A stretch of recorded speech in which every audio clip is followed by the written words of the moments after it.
很多地方都起兵了，不光是云南、福建和广西，很多沿海的将领也都起兵了。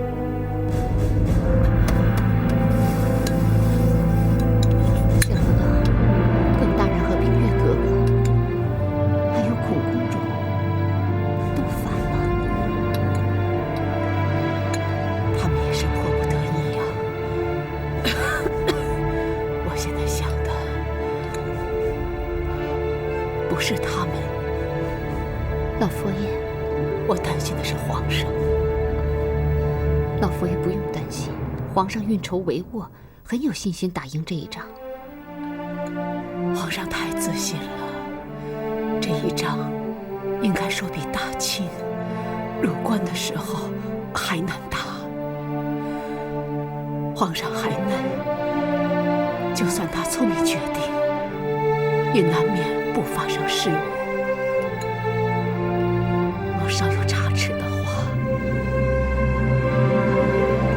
就会全军覆没。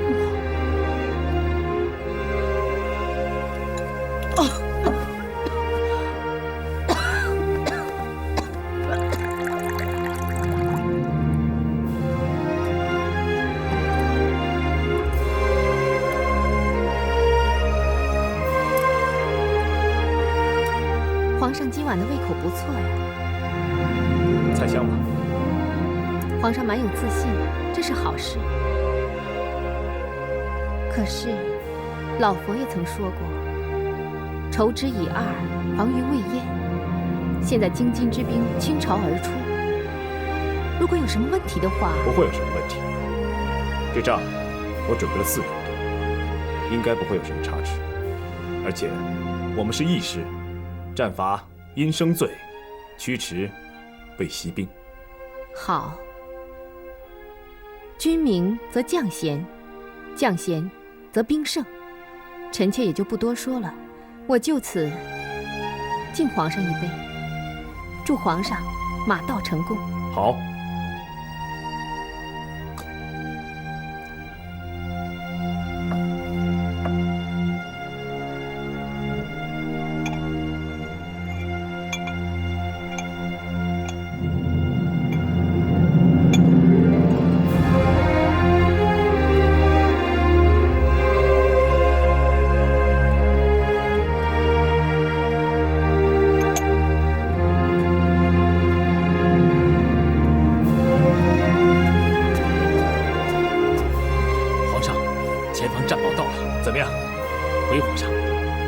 吴三桂大军势如破竹，大军已进入湖南境内，攻陷常德、丰州、衡州、岳州等地。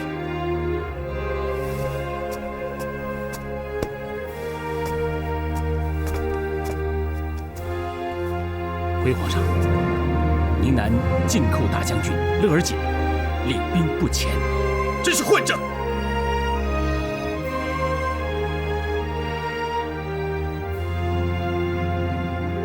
下令，勒尔锦全速进兵，进驻荆州。若再延误军情，军法处置。这。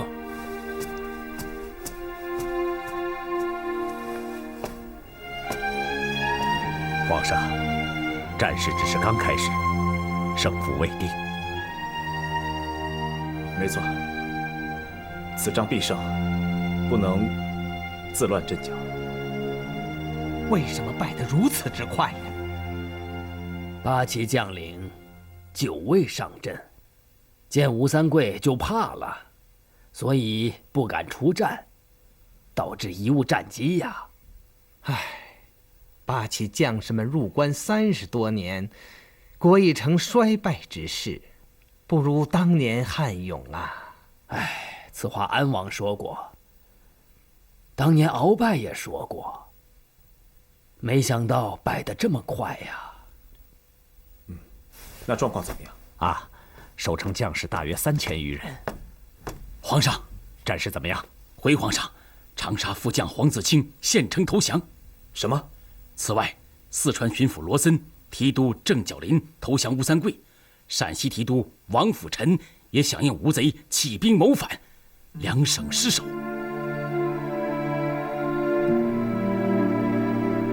都说汉人靠不住，数月的时间，许多省份汉军将领都随吴贼谋反了。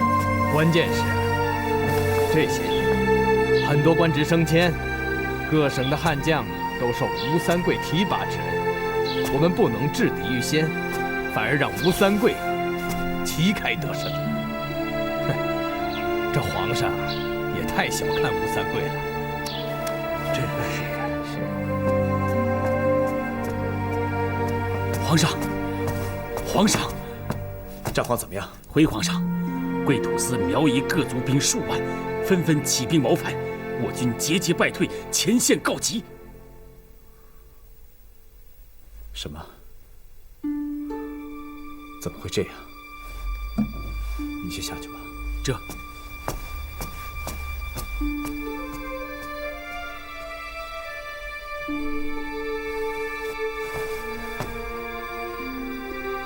莫叔，在。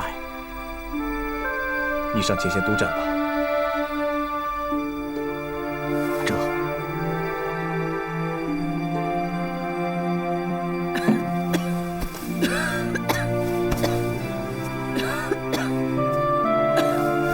各族族民怎么会都跟着吴三桂反叛呢？多年来，福临推行的就是马汉一体，各族大同。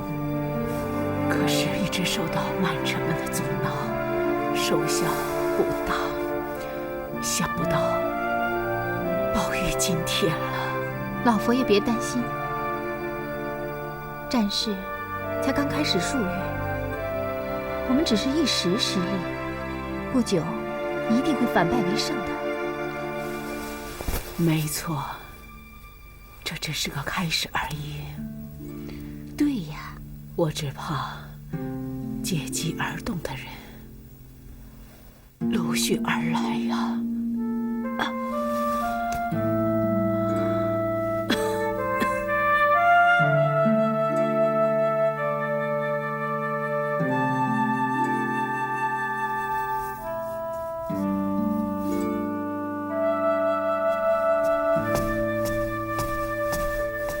回皇上，叛军步步得胜，滇黔湘桂闽川6省陷落，叛军已北上至长江，与我军隔江而立，局势极为严峻。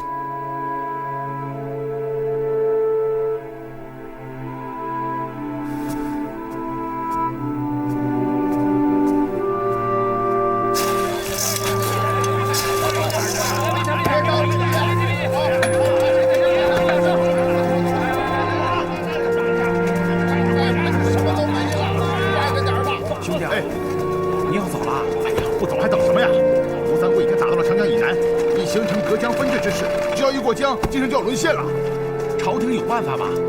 有什么办法呀？安亲王已经赴前线督师，清军仍然节节败退。哎呀，安亲王都走了，皇帝身边已经没什么人了。那我也是不是家长走了？对。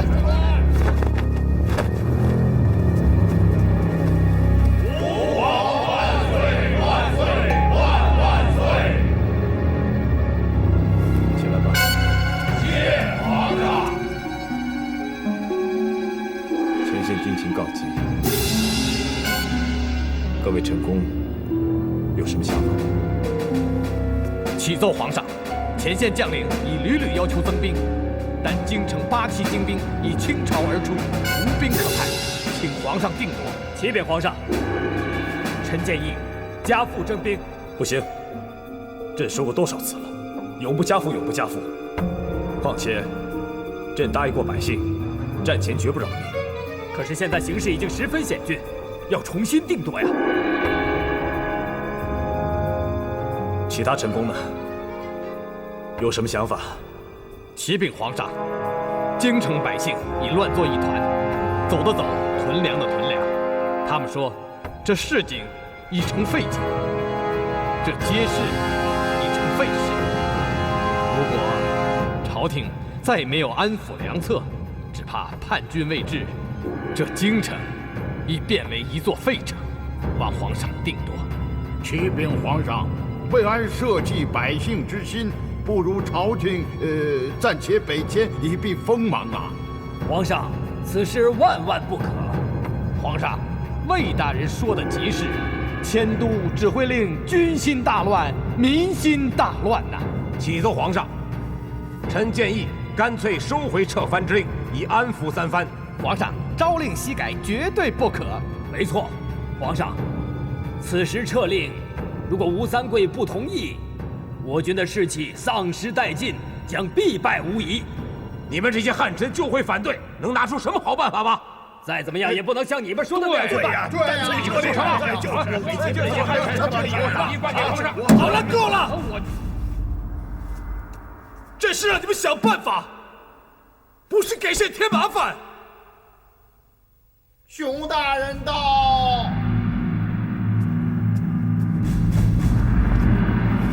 熊司礼叩见皇上。熊司礼，你当值南书房，是不是前线又有什么奏折上来？回皇上，奏折并非来自前线，只是皇上曾经吩咐，凡是跟打仗有关的奏折，不分昼夜，立即呈上。那是谁呈来的？回皇上，是西藏来的奏折。里面怎么说？奏折上说，吴三桂已夺下他们噶尔玛之杨打木和杰打木2城，他们已遣兵攻据。若是吴三桂力穷，祈求皇上免其一死。万一吴三桂继续嚣张放肆，那就怎么样？那不如裂土罢兵。混账！什么裂土罢兵？意思就是说为息兵乱，要朕将长江以南割让给吴三桂，让他在南边称帝，简直是混账至极！什么东西？皇上息怒，龙体为重了，皇上。皇上息怒，皇上息怒，龙体为重了。皇上息怒，竟敢裂土罢兵，简直就是卖国求荣，被乌贼吓破了胆。皇上息怒，自开战以来，你每天都睡不到2个时辰，这2天更是彻夜未眠，还是先休息一下吧。朕要的不是休息，是解决的办法。皇上，你最近身体都有不适，千万别动怒，小心身子呀。朕没事。万岁爷，万岁爷，万岁爷，大事不好了！怎么了？前线有报吗？不是前线，是京城啊！京城怎么了？乱了，京城全乱了！什么？京城有暴徒叛乱？回皇上，听说有个叫朱三太子的纠掌乱世，在京城是到处烧杀掠抢啊！又是朱三太子，吴三桂那儿有一个，现在京城又来一个，难道这朱三太子有分身之术？皇上，听说这贼党有数千之多，京城现已乱作一团，工部、户部、吏部衙门到处受到冲击。康亲王现在已经召集各议政亲王大臣，在中左门相候圣驾。起来吧。谢皇上。皇上，京中逆党作乱，为首者是自称朱三太子的杨启龙，他们谋反复明，连年号都起好了，叫广德。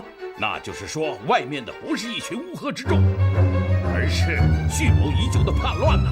怎么办？皇上，前线失利，以致人心惶惶。朱三太子借杨启龙之名作乱，若不从速处理，恐怕京城民心生变。皇上，叛乱马上要平息呀！皇上，后果不堪设想啊！皇上，说不好这个杨启龙跟吴三桂是一伙的，那就是内忧外患了。怎么办？熊大人到！熊司令叩见皇上。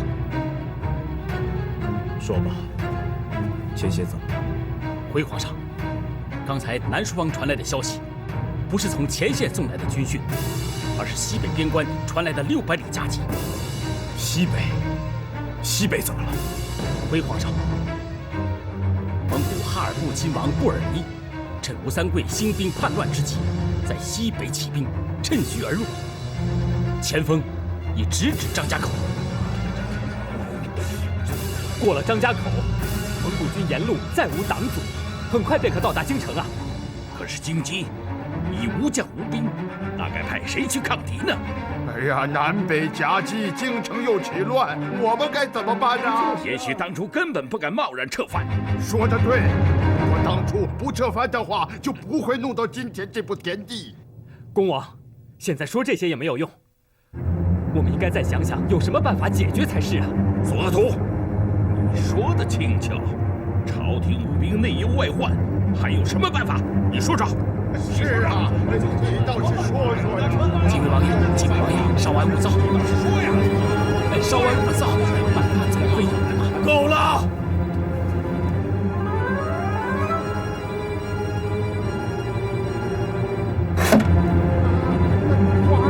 皇上，皇上，皇上，皇上，来人呐！太医，皇上。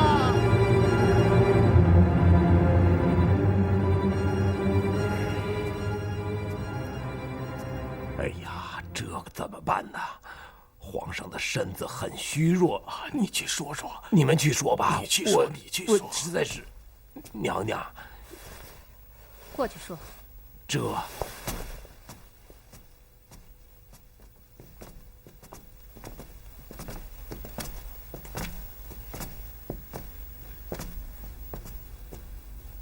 皇上怎么样了？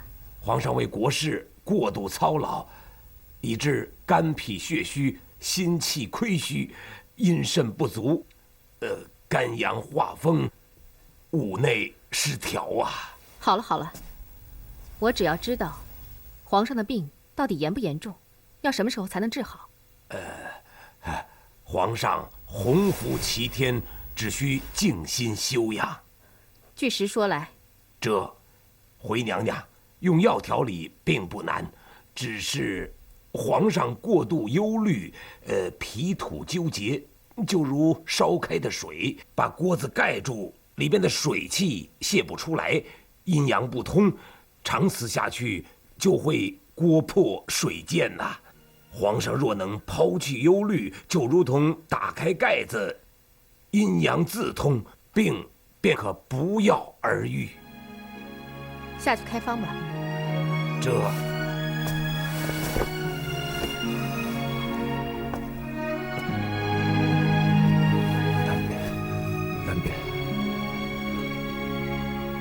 南边已经打到长江，北边蒙古作乱，我们京城有暴徒叛乱，不行。你别担心，好好养病吧。传安亲王，快传安亲王进宫见驾，这样跟他商议对策，快！可是安亲王在前线呢。在前线，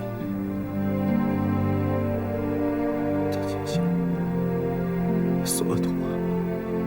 不行，索额图最早反对撤藩。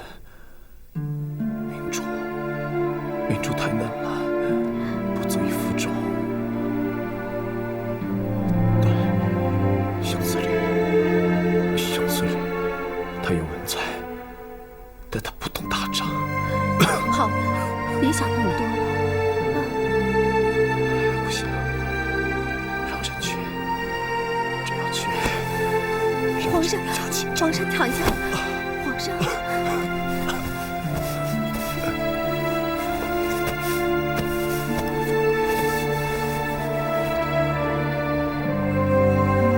这件事儿千万不能让老佛爷知道。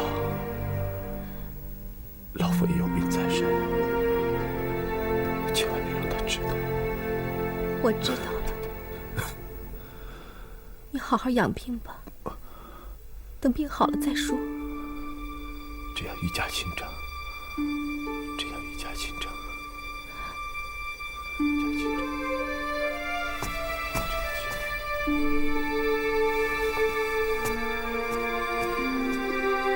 启禀娘娘，众亲王和大臣还在殿外，后驾请旨。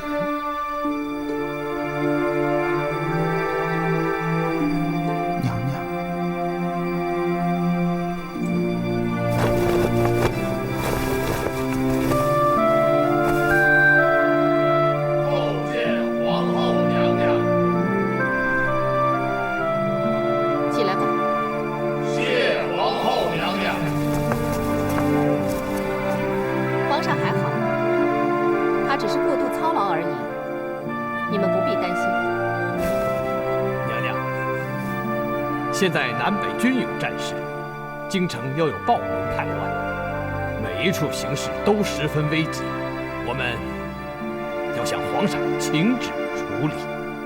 大家都是议政亲王大臣，是自家人，我也就不必相瞒了。皇上的病虽无大碍，可是暂时还不能操劳。既然皇上暂时不能理政，康亲王德高望重，本王提议由他暂率议政亲王大臣，总揽朝廷一切政务。有道理，有道理。可是，这平三藩乃大清的国家大事，杰叔无德无能，不能担当此重任。可是现在群龙无首，康亲王你就别再推辞了啊！干吧，干吧！各位，言重了。这个时候让杰叔一个人说了算，杰叔怎么敢呢？大家就不要再提了。大家稍安勿躁。朝政事务，刚才皇上在病榻上已经交代下来了。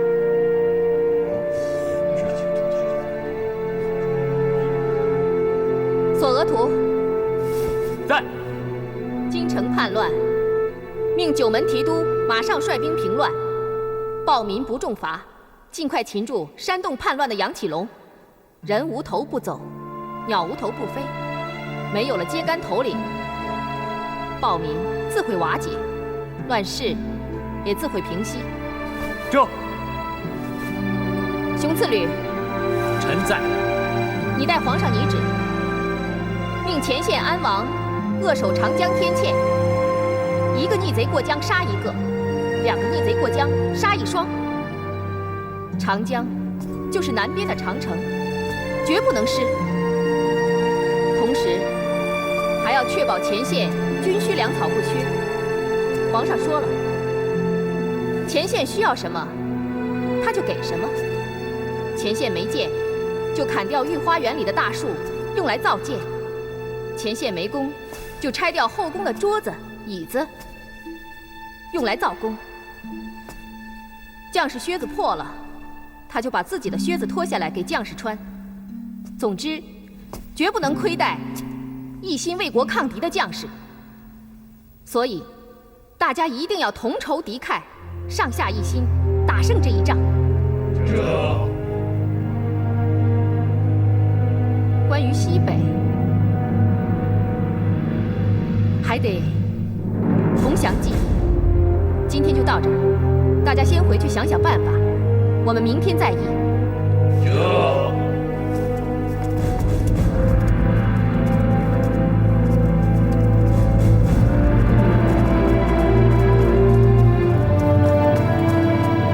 启禀皇后，老佛爷有旨，请您到慈宁宫去一趟。知道了。皇后娘娘驾到。娘娘吉祥。老佛爷可好啊？回娘娘，老佛爷正等着您呢。哦。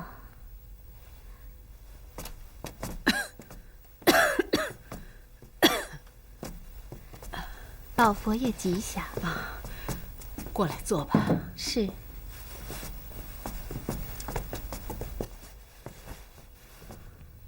18年前，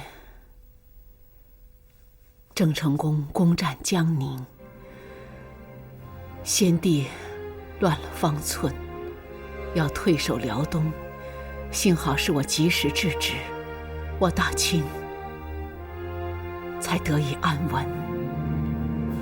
皇上就得一关一关的过，一步一步的成长了。在南方只能鼓励士气，朝廷已经无能为力了。在京城有9门提督照管，所以还不足为惧。只是西北，请老佛爷示下。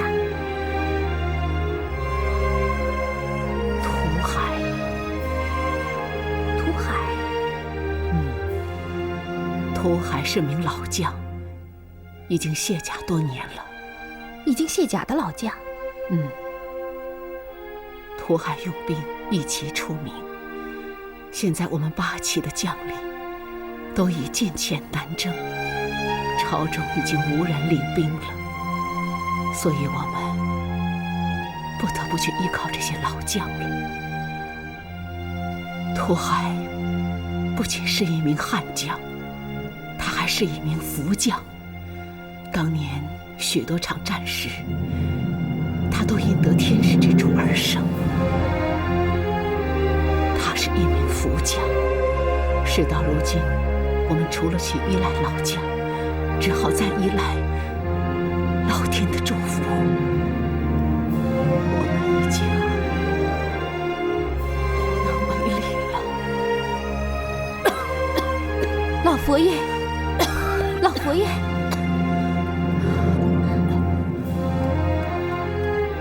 我也是有这个心，没这个力了。王儿，以后就为难你了。老佛爷请放心，凤儿是皇上的妻子，丈夫病了，做妻子的就该担当起家里的重任。我知道你行，可是玄烨命里注定有一劫呀。只要闯过这一关，那玄烨和大清就将是一条坦途。他没问题的，我知道，他一定能行的。玄烨有你这样一个妻子，这是他几世修来的福分。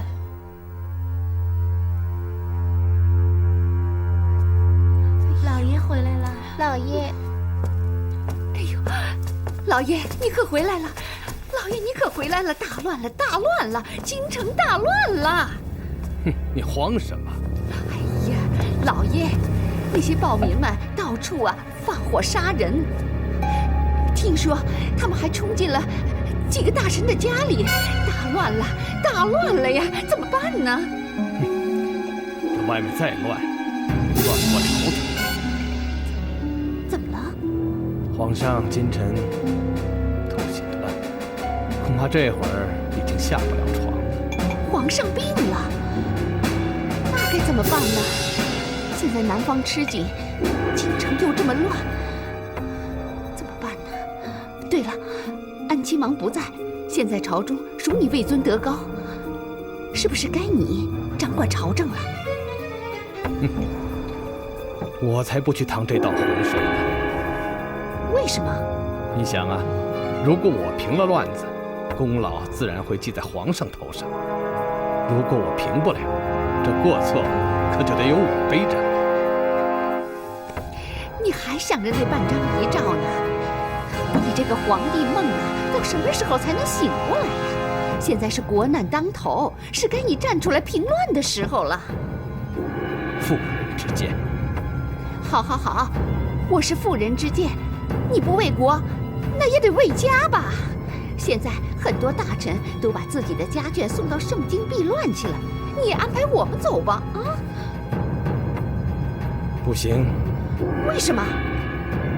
这个时候我把你们送回盛京老家，还让我拿什么以德服人呢？你还想什么呢你？现在是最好的时机。自从大清入关以来，还没有遇到过如此之险境。眼下烽烟四起，南方暂时还可撑住，可是北方既无兵又无粮。哼，这小皇上，这次我看你怎么办？弄不好，连你也完蛋。这涂海他行吗？不知道。朝中已无将领兵，只能姑且一试吧。也许老佛爷说的对，如今我们就只能靠福气了。什么？这打仗靠福气？可不派萨满太太去啊？尽人力而听天命。再说，我相信老佛爷的眼力。这有将也没什么用，无兵无饷的，拿什么去打仗啊？我正是为此事而来的。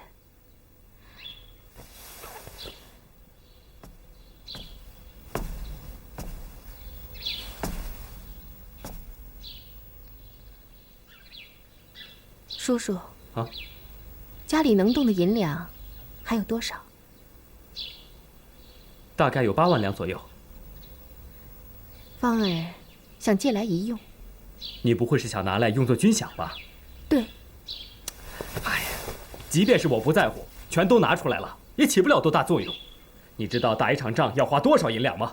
光是出发前，这装备配置就得花费数百万两以上。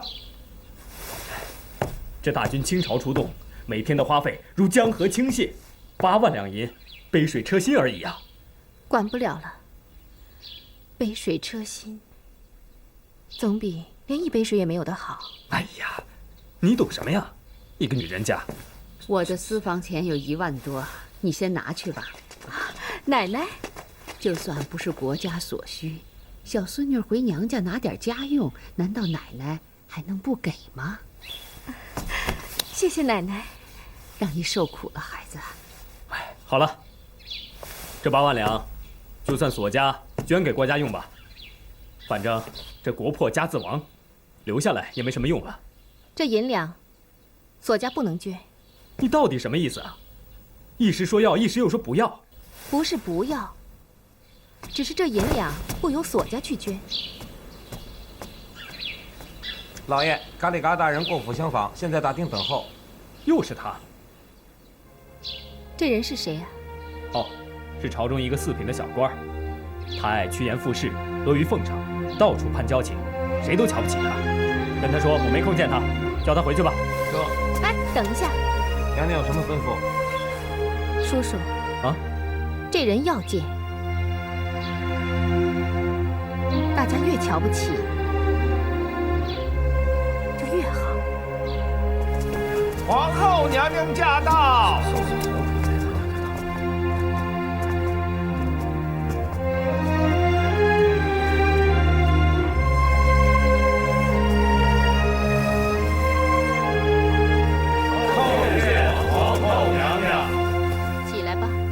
谢皇后娘娘。各位王爷，各位尚书，你们请坐。谢皇后娘娘。皇上龙体抱恙，需卧榻休养。可是国家现在正大难临头，朝政不能有一刻延误，所以暂时由我和各位议政亲王大臣一起把持。希望大家上下一心，协力助国，渡过难关。各位臣工们，有何事禀报？回娘娘，这北方部落的布尔尼兴兵犯晋，派兵北上抵抗，已迫在眉睫。妈，娘娘示下。好。传土海。传土海大人。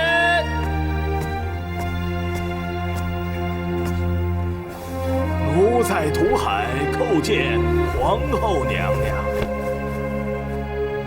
起来吧。谢皇后娘娘。土海，我问你，你有没有胆量？回娘娘，朝廷需要奴才，奴才就有胆量。那你有没有能力？只要朝廷用得着奴才，奴才就有能力。很好。那我派你领兵出征蒙古。奴才接旨。禀娘娘，这土海已这一把年纪了，况且他也多年没有领过兵了。那康王打算举荐谁来领兵？疑人不用，用人不疑。6部尚书，臣在。你们全力协助土海，让他迅速平定布尔尼之乱，以扬我大清天威。臣接旨。禀娘娘，明珠，你讲。现朝中8骑兵马已进遣南下，实无兵可派，望娘娘定夺。有兵可派。索尼大人曾是4朝，提拔过的人不计其数，府中的奴才很多也已成才，个人也都有个人的奴才，奴才又再有奴才，现各包衣、家奴、田庄庄农等等，共召得8700多人。这些人个个从小习武，他们都由土海你来差遣。土海，你有问题吗？奴才定尽全力。奴才家里也有2000人，加上所府的8000人，共有1万多，足够了。国家有难，匹夫有责。我索额图要不是因为朝务缠身，也会披甲上阵。现在国库粮饷已尽皆南运，实无饷无粮供土海大将军北伐使用。此事我正要跟大家商议。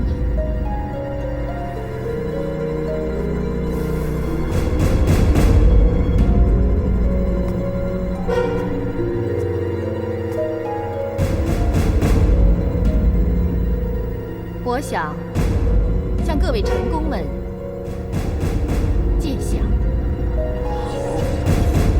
我们打这一仗是为大清的荣辱，也是为各位臣工的荣辱。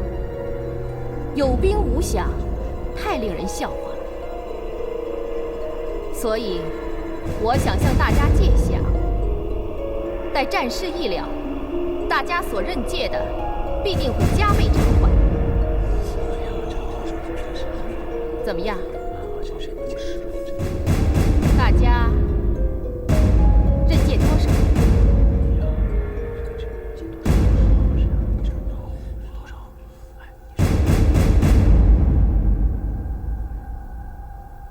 大家认借多少？说呀！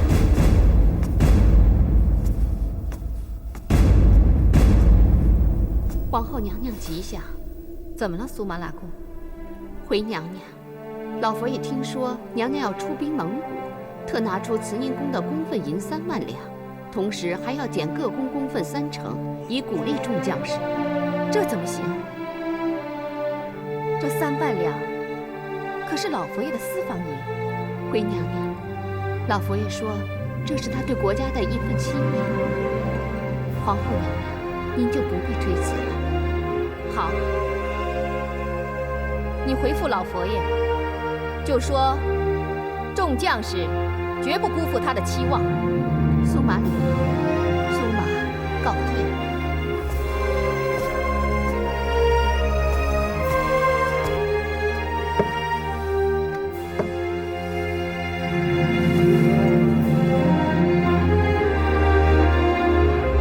老佛爷把他的公分银都拿出来了，各位臣工们，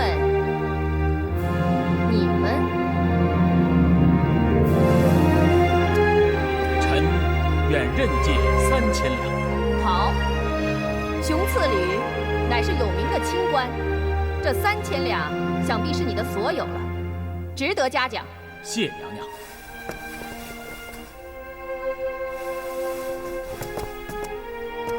臣愿任借3000两。好。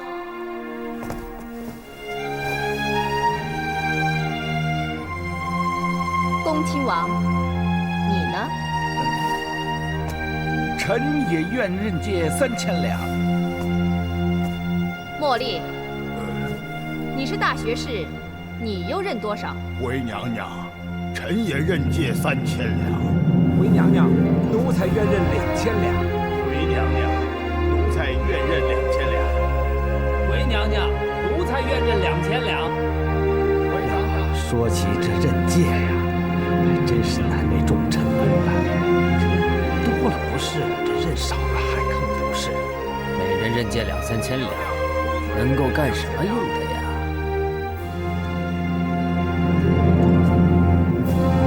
奴才嘎里启禀皇后娘娘。嘎里，你是翰林院侍讲学士，只是4品官，你任多少？奴才愿认10万两。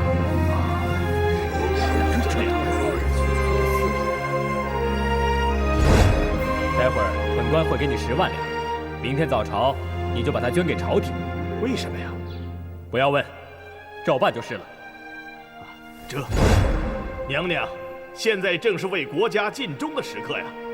这10万两银子是祖宗家财，国破家亡留在身边也没用啊。所以奴才悉数拿出来，望能为国家效点微薄之力。好，说得好。你虽是4品官，可是你的忠心不比朝中的亲王、贝勒、贝子、1品官、2品官他们这些人差。赏3眼花翎。谢娘娘。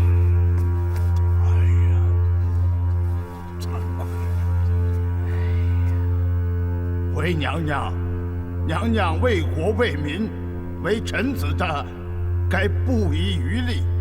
刚才奴才说错了，奴才愿认10万两。奴才认12万两，奴才也愿认10万两。好，奴才愿认15万两，奴才愿认10万两，奴才愿认12万两，奴才愿认12万两，奴才愿认15万两。英雄美女自古长一对，办不懂是非是与非。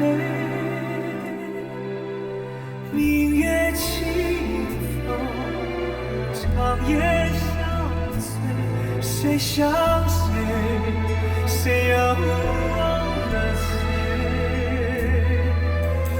一群沼泽，一江水，为了爱，有人愿受罪，心好累，好累，有思念频频举起杯。